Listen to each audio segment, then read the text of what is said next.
What's going on, NWB? We finally did it. We hit the 20,000 subscriber mark. And it happened while I was at the 2012 Arnold Classic this past week and meeting so many of you, which, by the way, is the most inspiring thing to me. Meeting so many of you that are so dedicated and look so amazing already, having you guys come up to take pictures with me and share them on the NWB page is honestly what gives me the drive to keep moving forward and stay positive in what can sometimes be a very negative environment. So thank you from the bottom of my heart for your continued support. It means everything to me, helping me bring the sport out into the mainstream. So I promised you guys when I finally hit that 20K mark that I would share a video going over something brand new. And I'm in fact going to answer the question that I get asked more than anything else. More than my training, more than what my nutrition is, I get asked, what does my YouTube username mean? First and foremost, my YouTube username is pronounced SCONDORE. It's not SCONDORE or any other crazy variation I get thrown all the time. SCONDORE is actually a fictional character I created when I was 11 years old in grade 6. And I actually still have the creative writing story right here. The Stone of the Dominion was a very Lord of the Rings style piece that I started writing when I was about 11. It's actually all handwritten in cursive. Very creative. I actually kind of want to read it again.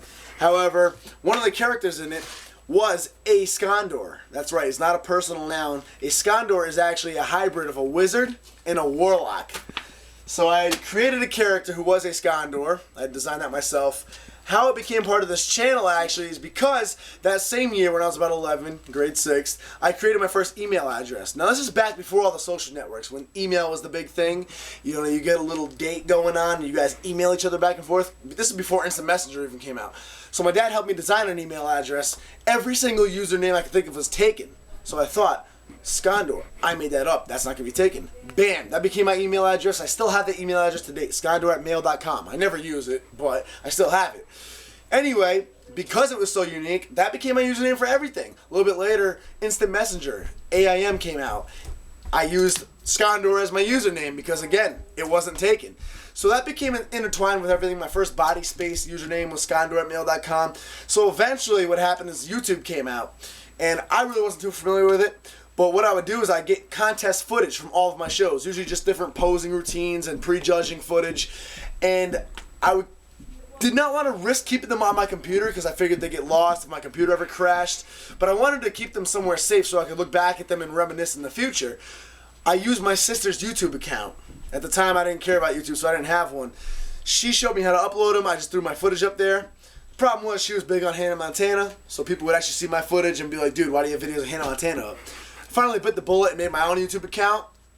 Again, the only name that wasn't taken was SCONDORE. I didn't think I was going to be using this YouTube account for anything else but just keeping a few videos stashed away for years to come. So, SCONDORE it was, even 10 years after that story was made. So, I uploaded a few contest footage videos, maybe just a handful of them. Completely ignored it, did not check my YouTube channel at all. Checked it back several months later. I had already gotten 400 subscribers and over 100,000 video views without even interacting, without doing anything, without even checking it. Those are pretty good numbers for not paying attention, so I figured I had something here. From day one, my dad had always had a camera on me, filming home videos, so I was very comfortable with being on camera.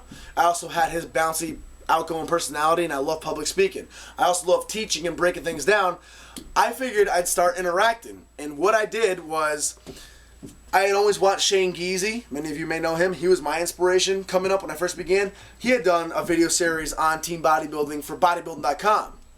I basically wanted to take that and bring it out into the mainstream. There had been tons of videos and DVDs made for pro bodybuilders showing their lifestyle, which is very entertaining, but nobody can relate to it. Nobody can really learn from it. It's just entertaining. So I figured I would share the inside look at my lifestyle as a natural teen bodybuilder. So hopefully many of you could relate, possibly learn from it, or even contribute. I never try to come off as a guru or a how-to, just sharing the inside life style that most people don't have or even know about. Basically just bringing you guys something that I wish I had available to me when I first began. Since then it's grown. The Nick Wright Bodybuilding Facebook page, right in the info box, started off as a simple fan page, but now I actually shifted it. I encourage all of you to share your own videos, share your own photos, advertise yourselves on that page so you can get your views up. Because the more views, the more videos, the more footage, the more bodybuilding content that's all around the web, the easier it's going to be for somebody who's never even heard of it to accidentally stumble upon it and become a part of it. So I want bodybuilding to be pushed out into the mainstream. I'm not the best competitor. I don't have the best physique. I've done well in the natural competitive realm. But beyond me, my whole focus is just bringing bodybuilding out in the mainstream. That's again why the clothing line that came out, I've kept the shirt design pretty much the same all the years. I didn't change them around because my goal was not to make a huge clothing line. My goal was not to become just to sell out. Not that it's selling out. My goal wasn't to profit off of NWB and make a bunch of different products relating to me. I really just wanted one simple team flag, team jersey that would be recognized all over the world, that everybody could rock, and if you saw another buddy wearing it, you would know that they were in the game of bringing bodybuilding out into the mainstream too. They were Team NWB. So that's what I've been all about. That's what this channel's about, and now we are at 20,000 subscribers and moving on up. Thank you guys for your support, and thank you to Barthel Fitness for giving me the congratulations this past weekend on the Arnold Classic. You were actually the way I found out about this milestone. Could not have found out in a better way.